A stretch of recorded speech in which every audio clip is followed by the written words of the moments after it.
I'm really excited to welcome you here today. So we are hosting this IWD 2022 together with Stanley Black & Decker and UPS, our global partners. And we had sessions already today in Singapore, Paris, and India, and also our American colleagues are following shortly after us. I'm excited today to have a great panel. We had also Andrea Eulenheim from Metro AG and Katrin Anselm, who needed, unfortunately, to decline today due to urgent matters regarding the Russia and Ukraine situation that we're having at the moment. But I'm glad to also welcome Martin Eisenhut, our unit leader here in DACH. Hello. Then also Clementina Petschek and Silvia Buchinger. Hello. And I will give you a short, I give you the floor to give you a short introduction on yourself. You would like? Yes, please. I'm Clementina Petschek. I'm the CPO of Swisscom, located in Basel, Switzerland. I have been in this role for 1 year, and before this, I worked 18 years in the chemical industry. Diverse HR functions. Happy to be here with you today. You, Silvia? My name is Silvia Buchinger. Thank you for the invitation. I am the CHRO at Montana Aerospace. I'm there since 4 months, so it's my fifth month. Meanwhile, before I've been working in Germany, and before that, I spent a long time in HP, where I think I have learned a lot about HR and HR processes. So yeah, and I'm living in Vienna. That's where our company is also located. And I'm looking forward to our discussion right now. Thank you. Thank you, Silvia. My name is Martin Eisenhut. I'm the unit leader of the DACH region. This means Germany, Austria, and Switzerland. I'm with AD now for more than 7 years. And I think it's a really great place to sit here in the Dreischeibenhaus in the Düsseldorf headquarters to have this very nice and interesting discussion about flexible work. Exactly, so that will be our topic today. So flexible work. We have seen in the pandemic what remote work looks like, what are the benefits, but also what are the challenges. And flexible work was often said to be the solution to have a fair workplace for also women and minorities. And we have now the possibility to see what has really happened during the last years and what will happen in the future. So the question that we are asking ourselves is flexible work really what we imagined? Has it kept all the promises that we have seen in the past? Are there any challenges or disadvantages that we need to keep in mind for the future? And that will be our discussion today. And I'm really looking forward to this exciting discussion. And my first question would be really, what we have seen in the last 2.5 years has been a disruption of our daily work in our private life, but also for sure in our working lives. And maybe you can give a short recap. So how have been the past 2 years? What have been the benefits, but also what have been challenges that you have faced? Silvia, maybe you want to start. Yes, of course. I think what fascinated me most was these messages from people who were like, oh, I never thought that it can work. I didn't like working from home. I didn't want to be in my home office, but now I see that it can really work. So I think that was really, really fascinating. The other one was there is much more that you can do from home if needed than we ever expected. So if I remember that in the company I was working, it was possible to do the controlling of our production from home, which never ever anybody thought about. So I think there was much more in than we ever thought. What I personally found really, really difficult was all these sessions where normally you have a lot of emotions, where you have a lot of discussion, where you try to find some good solutions on strategy, on some brainstorming topics. Due to the fact, I think that in these conferences, in these virtual conferences, you're always very disciplined. It's difficult. I think it's a technology to interrupt others, which anyhow isn't good. But if there is a lively discussion, then it lives from jumping in, adding something, and that's what I personally found really difficult, doing these kind of things, developing topics together. And I think what people also were missing is just meeting somewhere outside the office, at the coffee machine, exchanging, talking about what is going on, adding something to that, and developing maybe something out of it. And I think that's what we were really, really missing. Yeah, experience. I have two maybe different experiences, one personal in two companies and Swisscom. Swisscom as an organization has been very advanced already 2 or 3 years ago. So most of our employees who are allowed to work at home, shop workers cannot work at home, for example. But for the others, they have already practiced home working since many, many years for 2 or 3 days a week. So it was nothing. Let's say it was not a huge change when the pandemic came in, other than extending from 2 days to 5 days for the people. And I think, therefore, it was no, let's say, big learning. It works because there was an experience even before that it works. What people have shared a lot with us is that suddenly the calendar was full with meetings. So most of the teams and independent who I ask, in my team and in the organization, people will tell me they have meetings starting at 8 and ending at 6 with half an hour's lunch break.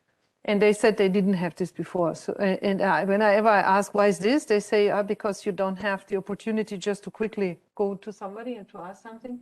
You always invite somebody for a meeting.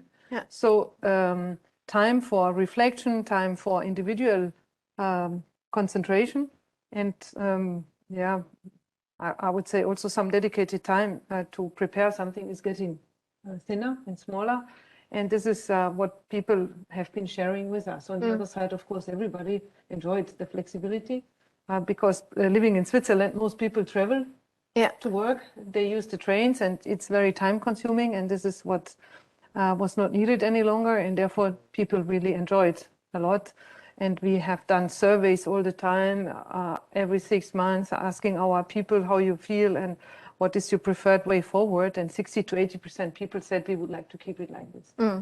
So they see really a bigger advantage in working a bigger part from home than coming to the office. What indeed is missing is this personal touch, interaction. And for me also creativity. I think creativity is getting short.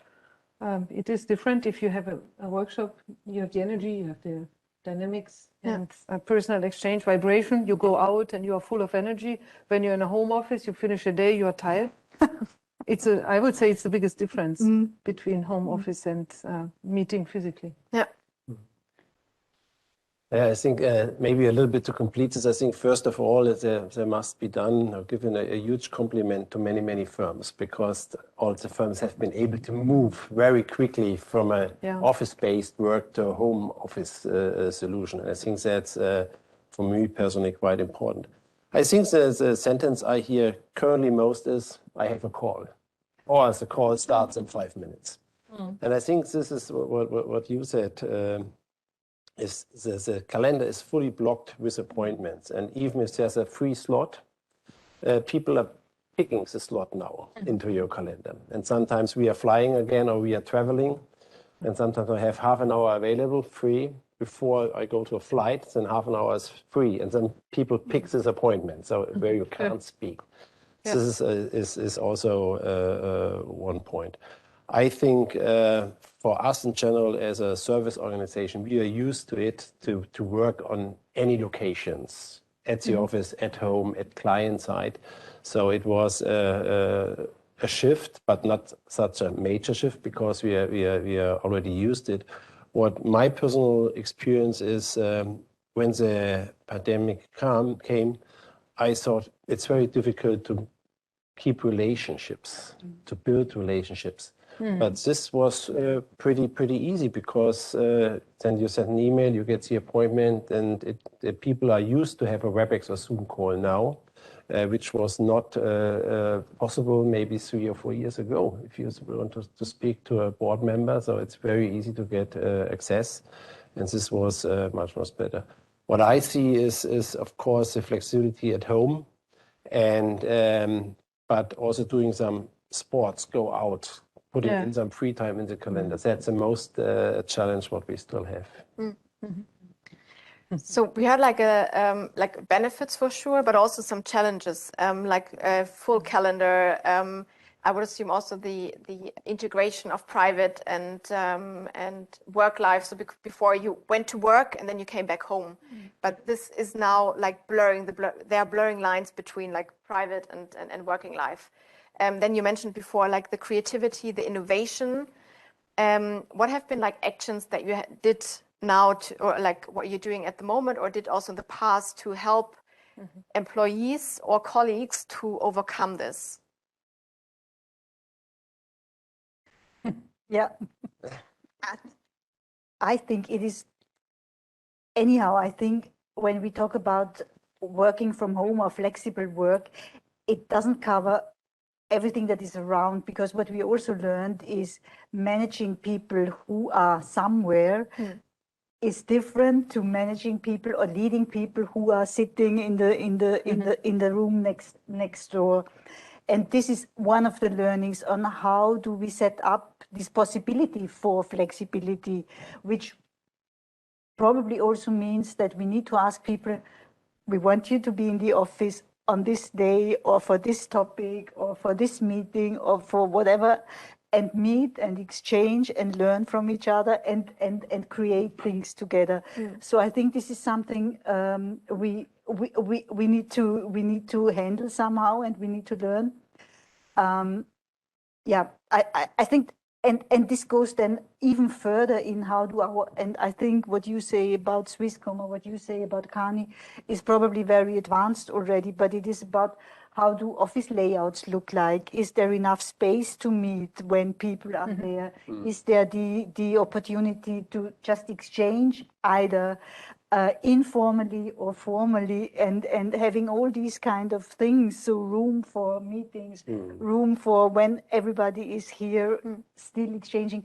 I think these are the things we need to manage somehow.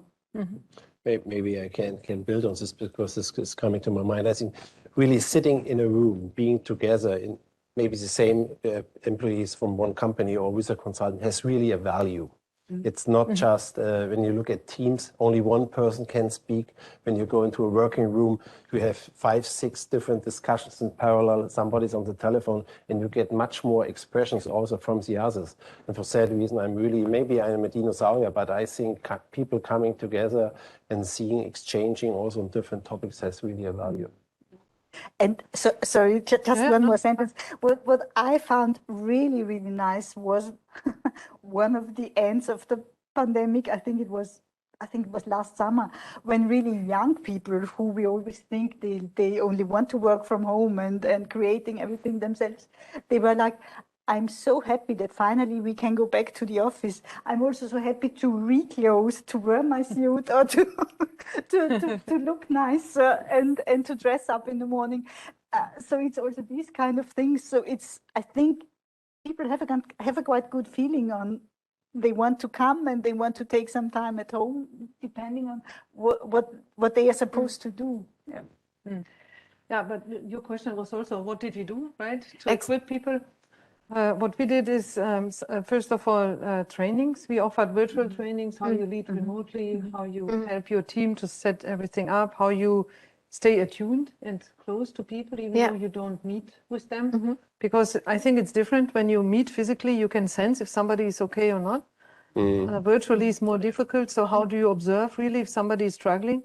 And how do you build up a close relationship? So there were a lot of initiatives, some guidelines, technical trainings, because suddenly we offered a lot of tools to be used, but people have not used them before. So there was quite some investment initially in this, and then also a lot of some like virtual trainings regarding physical. Yeah, I mean how you call it, but so it's like workouts. Yeah. In order to stay fit and in order not to get ill, and still there are much more younger people getting sick who have now really long absence absence rates. The below 30s, it's much higher, the numbers, than for all the other groups because of isolation, because of physical problems. So this is really now starting to come. We observe this in our company, but what I see in surveys is coming also in other organizations. And from my perspective, this was very important. And then also communication channel to the people. So doing quite a lot of short pulse surveys just to see what's the situation. Do you have the equipment? Do you feel well connected? Is all fine? To get anonymous feedback in order to see when we need to act. Yeah, so this is what was done very much in the first 6 to 12 months. Yeah. I think getting the feedback is also, from my perspective, extremely important. When I remember 2 years back, and I looked to some consultants, we had consultants who joined the firm and haven't been to a client or did not travel for 6 months. They had been at home, working at home. And there was also a very nice story because one young consultant came in a very nice suite into the office. And one other young consultant asked, "Hey, are you going to the client?" And he said, "No, I just want to look how it feels like to do it." And so it's also very important. And I think you highlighted a very important point is about mental health. How do you keep the people mentally healthy, and what do you do, and how keep you connected to the people? Do they have sports? Do they have addresses? And also the food topic, what do they eat, and all the stuff. That's really very, very important. And so I think that we have like passed the way that flexible work is becoming our new ways of working in a kind. What we see from numbers is like that in the past, like approximately 5% of the work was done remote and 27% of employers offered flexible working hours. And today it's even like 40% of the work is done remote or will be done remote, and 88% of employers are offering flexible work. And I think we already like see these disruptions, what has happened in just like these two and a half years. So what is your company's, what is Swisscom doing to prepare and also to set up this new future of work? Yeah, we have quite a lot of people who unfortunately cannot do flexible work or cannot work at home. It's all the shop workers, others who are with clients. So for them, it's very difficult or even impossible. But there we have other, let's say, topics that we said, that we discuss with them. For all the others, we are calculating how much office space do we really need. If in future people work in average 3 days at home, let's say 3 days, we don't need the office space that we have today. We also don't need the same layout in the offices. I have heard a lot of people telling me, I don't want to go back into open space because at home I'm by myself. I have a silent room and I can concentrate myself. Why should I go back in an office sitting there in a room with 10 other people or 20 or whatever, depending how big the room is? So this is something that we are now also considering. So rather creating co-working spaces, a different shape. So it can be a technically equipped meeting room where you can have hybrid meetings. Then we have like food corners where people can have brainstorming sessions. We have a lot of small sports corners where people can just relax. And then we have like step-in rooms. People can just come to a building and then they go in and they have a desk and they can work. We call it step-in. And then we have some other office space which is dedicated, let's say, single offices or for single departments.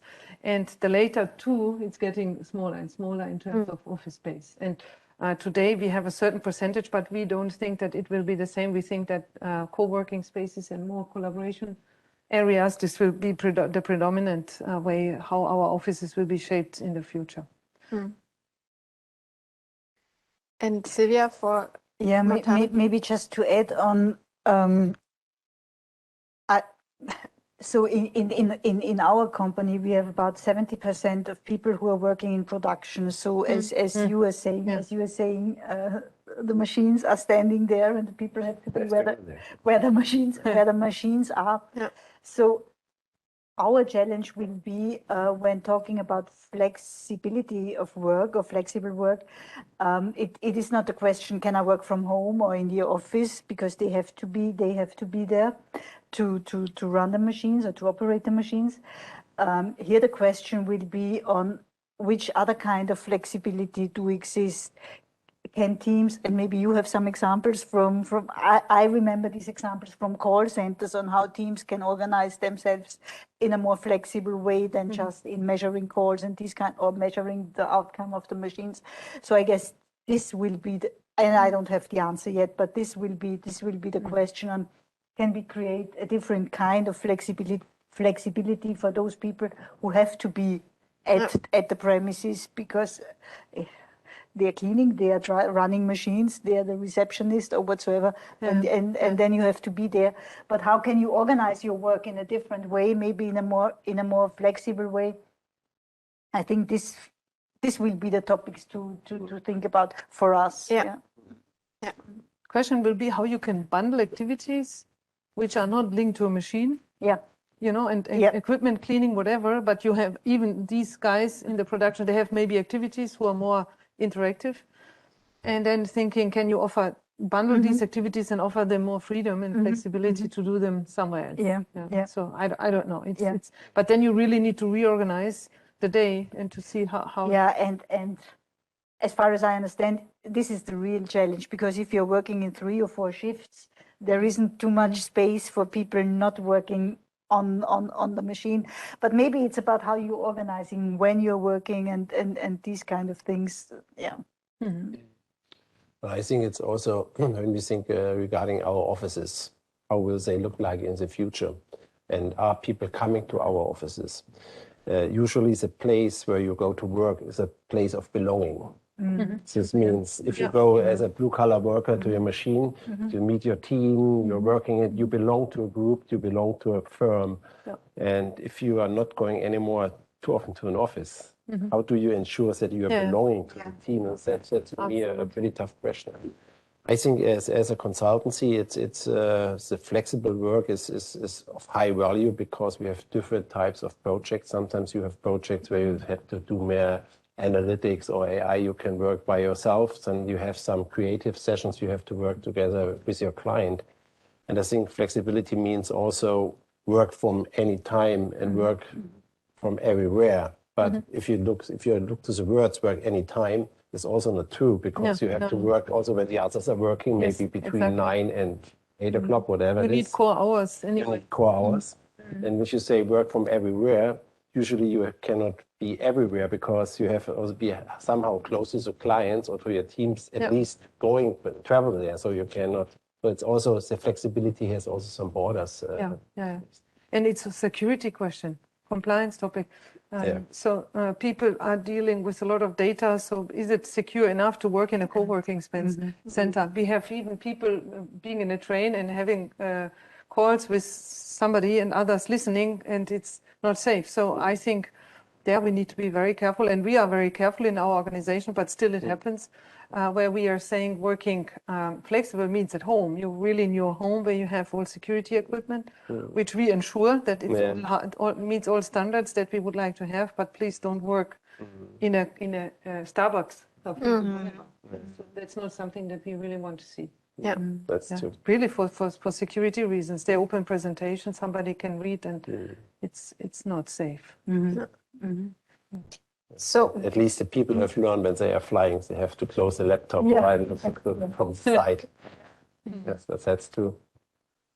So what are, for example, like policies that you're putting in place? Maybe we stay at the white collar workers, where like flexibility and working from home is an option. And we will revisit the blue collar workers at a later point in time. That you're saying, okay, these are the guidelines how we will work in the future. Like these are conditions that are there. Yeah.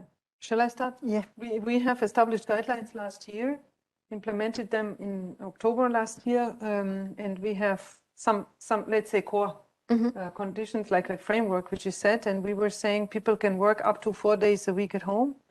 The team needs to decide, so there is no decision top down. Teams need to discuss which activities can be done remotely, which need to be done physically. And we gave them also like a pyramid guideline, which are, let's say, topics which have to be done physically. For example, critical feedback sessions.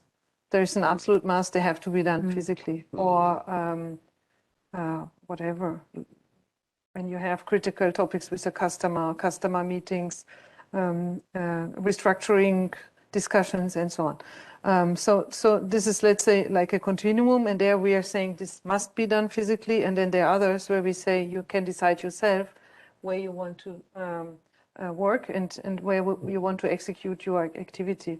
And then we have also defined some do's and no-go's, so to say.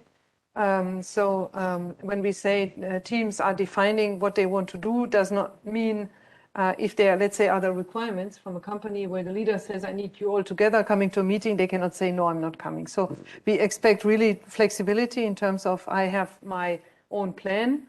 I plan to work these and these days at home. Sometimes it's even maybe 2 weeks in a row. But if there is a necessity to come to the office, then I come to the office. Yeah. And I don't defend my flexibility and say I'm not available. So I would say this is rather a principle which needs to be there if you want to have trust. And we give you trust, you and your team, you can decide how you organize yourself. But then we also expect you to be flexible whenever it's required to come to the office. People come to the office. Yeah, and now it's testing. It's still a testing phase to see how it works out. And then we will see if there needs to be, if there any adjustments need to be done. Yeah. In my previous company, there was, I think the most difficult discussion was on which kind of argumentation do you give your leaders on who to allow working from home and who not to allow working from home. Because as you were saying, sometimes there is content you want them to do in the office. Sometimes there is also people whom you want to be in the office because you think it will not work. So we were trying to describe, similar to what you were saying, which kind of activities can be done from home and which kind of activities cannot be done from home. But I think that the most difficult part was on leaders. They are struggling with saying no to somebody. So, and they were asking for, can you please describe on how often or who or these You have clear rules. Yeah, define clear rules. Whereas the other part wanted to keep it rather open, like saying, okay, there is events where we want you to come, there is days where we want you to come. So that was I think one of the biggest, the most energetic discussions on how to define that, because leaders tend not to say no, and they don't like to do that. And how to, for leaders, clear rules are simpler. Yeah, potentially. Exactly, and yeah. But I'm really happy to hear that, because we had also this discussion internally. Do we need some clear guidelines? What should be there's a new model of the model of new working, and we finally came also to the conclusion we don't want to give too tough guidelines. And for us, it's anyhow a little bit different, because we have different types of projects, different durations project, different type of client interaction. But the funny thing is, I have the feeling the younger the people are, the more they want to come to the office. Some people say to me, Martin, don't send me back home. I want to stay in the office and I want to come every day. And I think that's very nice to see. I think what's also a little bit of change in a consultancy is usually in the past it was said 4 days of client work and Friday is the office day. But Friday is not more the office day. It's more Tuesday or Wednesday where people really more often meet. And the Friday is usually, let's say, not the home office day, but the day where people enjoy to work at home better and more efficient.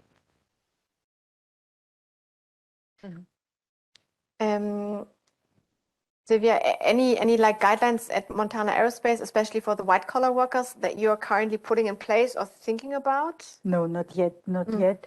I would like to follow on what you were saying. People really like to come to the office, they like to exchange, and they want to use working from home if there is a special topic where you want to work concentrated, where you have to do these kind of things. And I fully agree to what you are saying, especially, or not especially, also the young people, they really want to have this possibility to exchange. So that's why I'm really wondering where these worries are coming from, that everybody, if you open it up totally, everybody would only be at home. I don't really see that trend. And I think also the studies that came up when we thought the pandemic is over didn't confirm that people really want to come to the office. They want to exchange, they want to meet their colleagues, they want to talk to them. Yeah, so no, we are not having any of these policies. I think what we are going to work on is how you, which eventually anyhow is a basic tool of leadership, but how can you set expectations to people? How can you make sure that these expectations are filled? So kind of target setting, objective setting, to get away from this. If I see somebody, I know that he or she is working. This is probably, so really thinking about how do I measure, or how do I know that somebody did a good job, even if I maybe don't see him or her, or how do we, this will be the topic we are going to work on.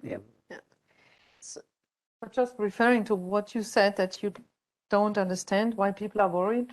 I've heard from quite a lot of consultants that they have done studies where there is an increasing number of people who are saying, if I don't get full flexibility in where I work and when I work, I will quit my company. Okay. There is a rising number of people expressing this motivation or the wish. And what we observe when we hire people, and we hire quite a lot of people who are younger than, let's say, 30, 35, they expect full flexibility. They really want to have the flexibility to decide. I think I see that as well. I just don't see it as an either or. So yes, they want flexibility, absolutely, which doesn't necessarily lead to all day working from wherever, when.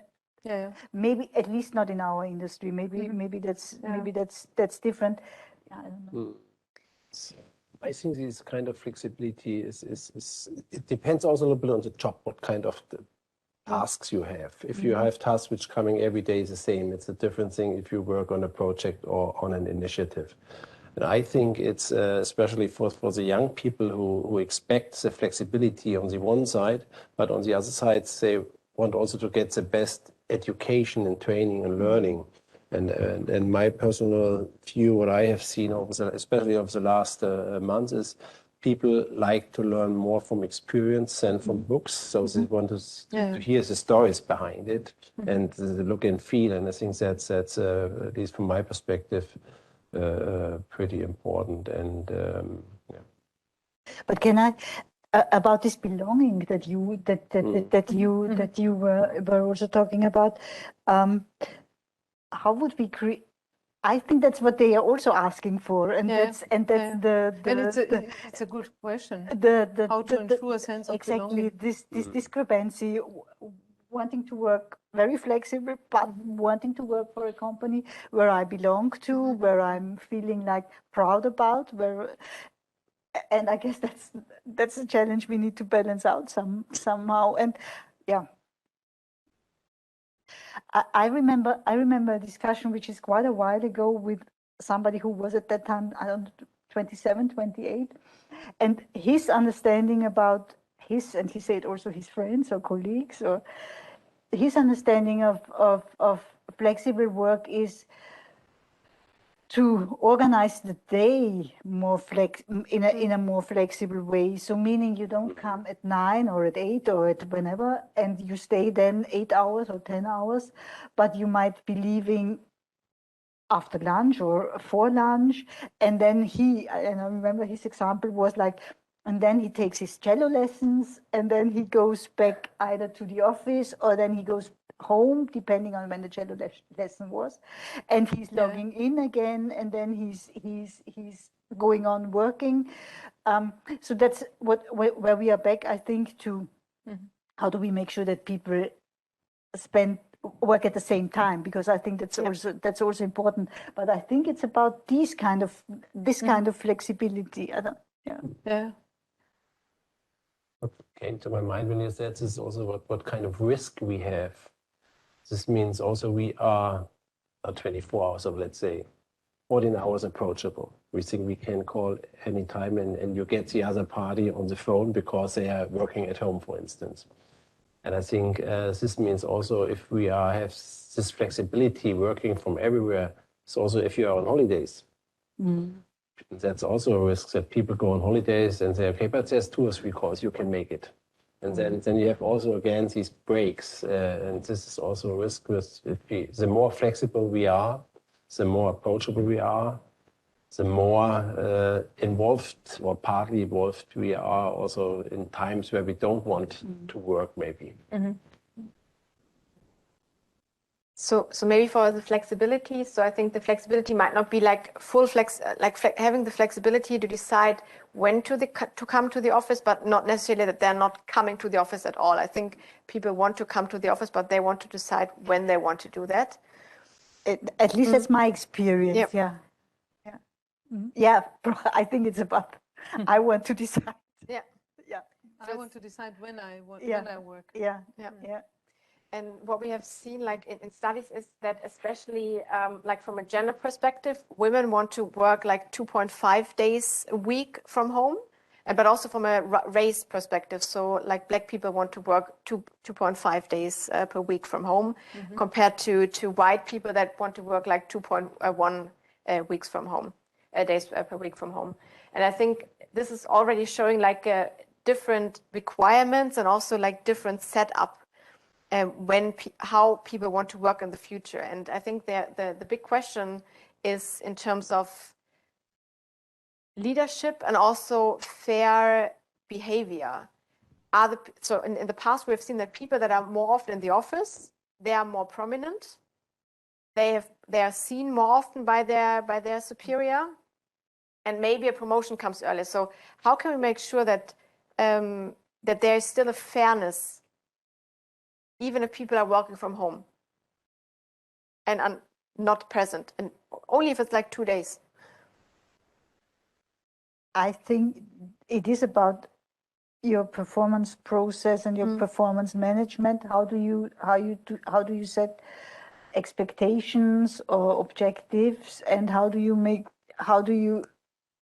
make sure you understand are they achieved or not? I think it is probably, I think it's one of the answers that comes to my mind. Otherwise, It's about impact. Impact and results, and not so much presence. Right. And maybe it's even a chance not to promote people from the network or from knowing them in after hours time. Or in free time or whatever, coffee lunches, but that you really look at performance and criteria to place positions. So this can be potentially even now coming more than it was lived in the past. Yeah, we will see. I also think the promotion should be on performance and impact, and not on time that you spend at your office. On the other side, came to my mind, how can we make our offices more attractive so that the people are coming? Because it's worth to go there to have a discussion, also to meet people by coincidence and have a discussion. And we had internally with our partner group the commitment. We said, okay, when the doors had been open a little bit, we as a partner group, we decided to go more to the offices. We said, go to the offices, and the partners have to show up. And I think it's a really important point that the senior leadership understands. If they are not going to the office, the other people will not follow. Because if you go 3 times for 4 times, 5 times to an office, and you see never a partner there, you say, hey, should I go to the office? Even the partners are not doing it. But if you see and meet the partners, then you see, okay, it's worth to go there in order to maybe also get visibility, but have a chat and have a point of discussion, at least whatever you have, a cup of coffee or discuss a different topic. But I think it's in the office it must be nice, must be good, but also the people must be there, especially the leadership. I don't know how it is in your companies, but we discussed it at least on a partner level. Yeah, absolutely. People observe. Right. There were even interestingly, in the past in Swisscom, every Monday we have a Konzernleitungssitzung, so it's board meeting. And every Monday the office presence was around 20%. And when you ask people why you don't come to the office, yeah, because the board meeting. And the board is sitting in a meeting, they're not around. So they will not see me and I cannot interact with them and so on. So people used to stay at home. They didn't come to the office, independent on which level they worked, even people 3-4 levels underneath. And then when the board was there, it was typically Tuesday, Wednesday, office presence was above 70%. That's what I experienced as well. But that's a very good story. That's a good.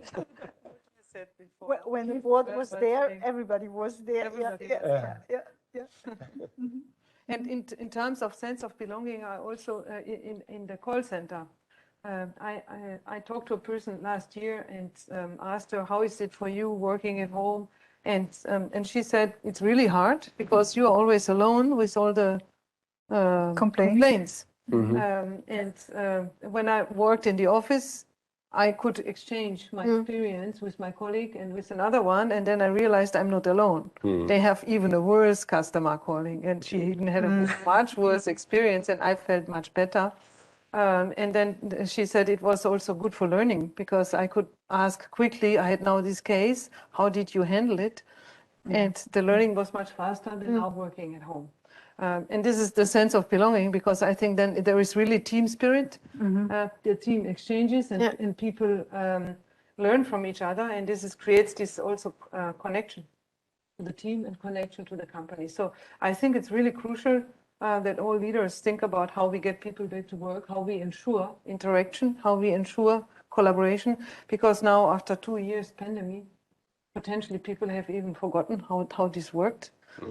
They now have only formal discussions, but not these informal exchanges where learning really comes in. And this is something that we have to organize. I think it will not happen just by itself. I think we really need to cultivate this. Yeah. It's also important for mental health. If you're sitting in the call center and these conference calls. Yeah. But I think that's one of the points for these virtual meetings. I think, and that was what I said in the beginning. You are missing people interrupting, people are following up on each other and brainstorming and jumping in and these kind of things. However, there is tools where even in such meetings you can use things like best practice sharing or asking people to come up with a success story or maybe with a story on why something did not work. And I think that's what we also need to include in these kind of virtual meetings, that it's not just a kind of information, somebody says something and the others listen, and maybe then they ask questions, but that it really gets, and probably this is something that leaders also need to learn how to handle this technology. And I'm always so fascinated that still if you start a video conference, you risk that it doesn't work and nobody knows why. So finally, these tools need to work. However, I think there is nice features and tools on how you can do this kind of sharing, even breakout sessions. And so probably that's something we also need to learn and not to lose also this part on learning and how we use these virtual tools. Do you think, like, if you're saying like leaders need to learn like how to use the tools and how to best make use of them and make sense of them, that also the skill set or capabilities that future leaders should have or must have will change? Absolutely, not just in knowing how to use these tools, but as I said before, also in how to set objectives, how to evaluate if people have done a good job, in also addressing on, I want you to be here, or yes, I allow you to be home, these kind of discussions, so to be more explicit in what do I expect, when do I expect my team coming together, how do we exchange when we are together, how do we use the time as good as possible, these kind of things. Yes, I think yes, I think this is maybe changing. And I think what is most difficult, I don't know, somebody said that before already, is how do you stay close to the people if it's just over the phone or through a video conference? So how do you really stay in that contact and in that connection. I think the future of work has a lot of different dimensions. Biggest change is automatization. Second one, digitalization. Third one, globalization. And with all these changes, there is just faster pace in all changes. And I think what this requires from leaders is to be fast as well in terms of getting facts together. So I think leaders really need to work different from the past. I think it's not enough any longer just to steer a team and to listen and to decide. But you really need to do things yourself. You need to go deeper into the facts, analyze them, and it's working yourself. I think this gets more and more prominent where I observe, and I see this. Leaders who have this intensity, for me, always say intensity of work. So I do things myself, I do analysis, I go into the depth, I try to understand. They are much faster in shaping and changing and have a bigger pace in making an impact. And I think this is a fundamental change. And then the second one is enabling people. So servant leadership, however you call it. So it's really supporting others, developing others, and getting the biggest out of the people. So less hierarchical leadership, but more involving and inclusive leadership. And I think these two dimensions, which is so in the past rather steering and hierarchy, and now it's more doing things yourself, really working yourself and enabling teams so that they can grow and develop. And I think this is a fundamental shift in leadership. I think if you are a manager, you have to do something. You follow a process. If you are a leader, you have to take, as you described it, you have to take care about the people. And taking care about the people just in a offline world is probably not possible. And I think that's the reason why I think leadership will also change. We have to think about how taking care, how we motivate, how we really listen to people in a, let's say, in a hybrid world. And I think that's a huge challenge, because imagine you're sitting in a telephone conference and I ask you, how do you feel? You always say, I'm okay. But if we meet here outside, how do you feel? How do you really feel? Today it's tough. So you get much more interaction. You are more open. And I think we are all human.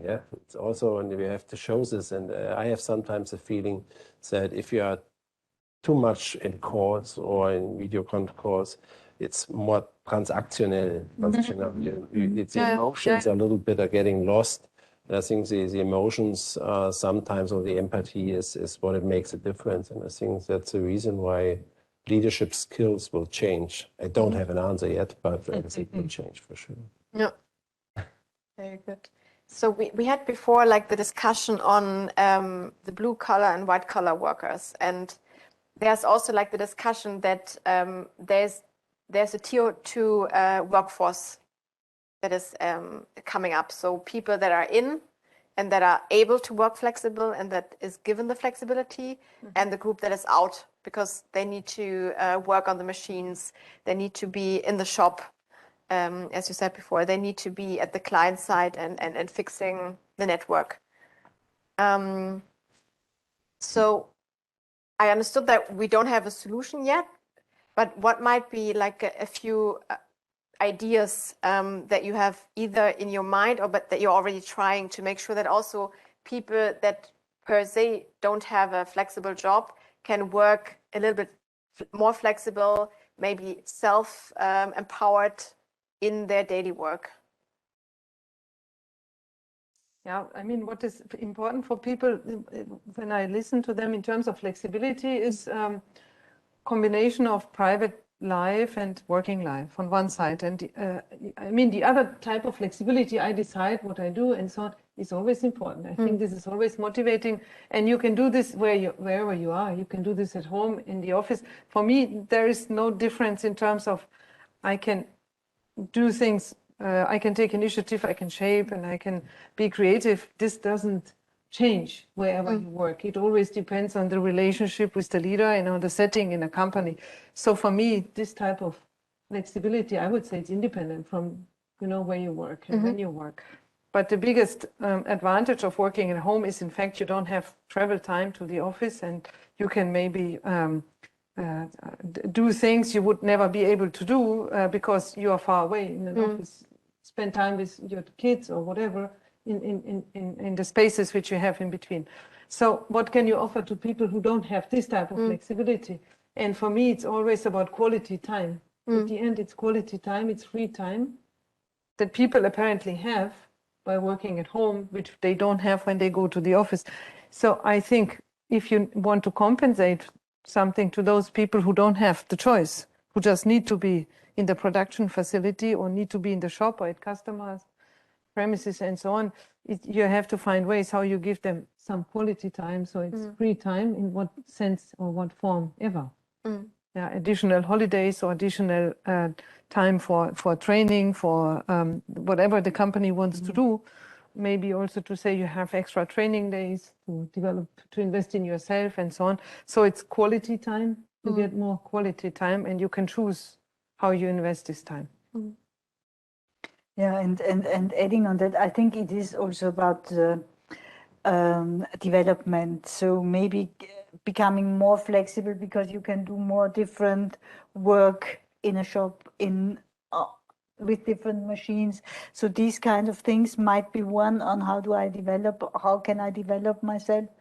Yeah, and the other one is eventually really on how can teams learn to organize themselves on. That's what I remember from call centers on who comes when, how do they measure their success, not just in terms of the number of calls, but different ways. Maybe this is something we can go for, to look into how can you organize the work more flexible. Yeah. Is it about like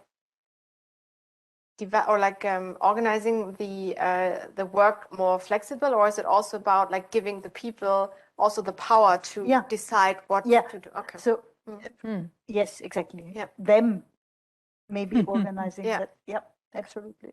Yeah. Which is just an idea, but I don't know how how this could work. Yeah. Yeah. I was just thinking about it because I have education as an apprenticeship as a skilled worker in the machinery many years ago. And I was thinking about what would it be, and I think it's really a part of more holidays, more maybe some training, some exercises. But it could also be because if you are working in a machinery, you're not working the whole time just on the machine. So you have also an administrative work, you have some programming to do, you have some controlling work. And it could be that we cut the task a little bit different and we take some tasks away where you do maybe the administrative work at the end of the week and you can do it at home. But for me, it's also a little bit managing of expectations. We will have jobs where you cannot change for sure. You can only use the solutions you provided, and I think that's a good one.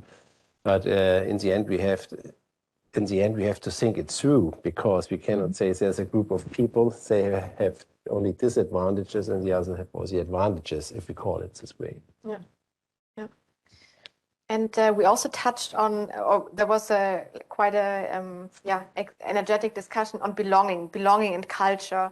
So how can employers ensure that even with a dispersed workforce, working hybrid, some in the office, some at home, and then the other way around, how can we ensure that a company is still having a company culture and is creating this belonging?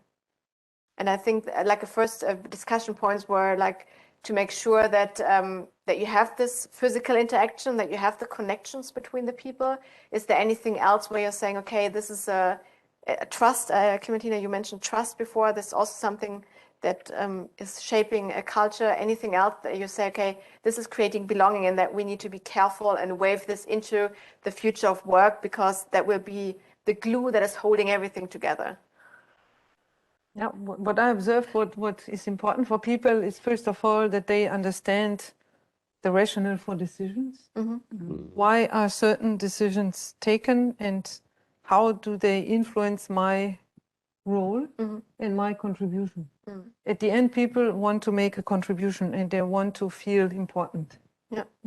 Because we all want to make an impact. This is what motivates us and creates a sense of belonging to an organization. So it's understanding the direction, understanding why we are, the context as such, and then understanding how can I, let's say, influence and what is my own way to do it. So first point, and second one is role modeling from leaders. So whatever you want to achieve and wherever you want to go, that you observe leaders are walking the talk, they're living it. And because then it gives, I think, a person certain security. You know, this is now what we are really living. People are cohesive, let's say, they are connected and they act together. And I think this is needed for us as human beings to feel, let's say, at ease in an organizational unit. And then we feel like we are belonging to this. Yeah, it's like a choice. And we want to be part of the game. And for all this, you need communication, exchange, involvement, inclusion with people, having the dialogue to establish it. So I think it can also work in a hybrid world, but the communication is a very, very important dimension. And clarity of direction. Yeah, would be my opinion. And on communication, I think it's also about feedback. So like you were saying, people want to see their impact and they want to do something meaningful, and they see how we make decisions and how we cooperate and how we work together. And they need to understand what is expected, and do they stand up to the expectation? Do they get the feedback that whatever they have done did make sense, or was the right thing to do? So do they get this kind of feedback, and are we consequent or consistent in the things we are doing? So is that if we want things to be done in a specific way, how we interact with a customer, or how we interact within a team, that we are consistent on asking for that, expecting that, these kind of things, and it's the role modeling, I think. And maybe being proud at the end also, being proud to be part of this organization, of what the company is doing. What seems to be more and more important for people is everything linked to taking care of the environment, of the society. So softer topics, where we connect emotionally with. So finding this in an organization and finding some investments in this area, seems meaningful, I think. Since this topic, role model is really probably one of the most important ones, what you said, also with showing respect, showing that people are proud, showing this type of purpose, showing that the role models, the partners or the board members are living diversity, sustainability, all these words are coming together. And I think the other topic is, that's really important, the other topic was the office. The third thing is maybe what kind of events can we initiate that we become attractive in coming together. People must see and value it, makes sense to go there. And there are many, many options, I think. So thanks all the three of you. There has been a really, really great discussion, and thanks for the insights and for your views. This has been the International Women's Day 2022 at Kearney. Thanks a lot, everyone, for joining, and have a nice evening.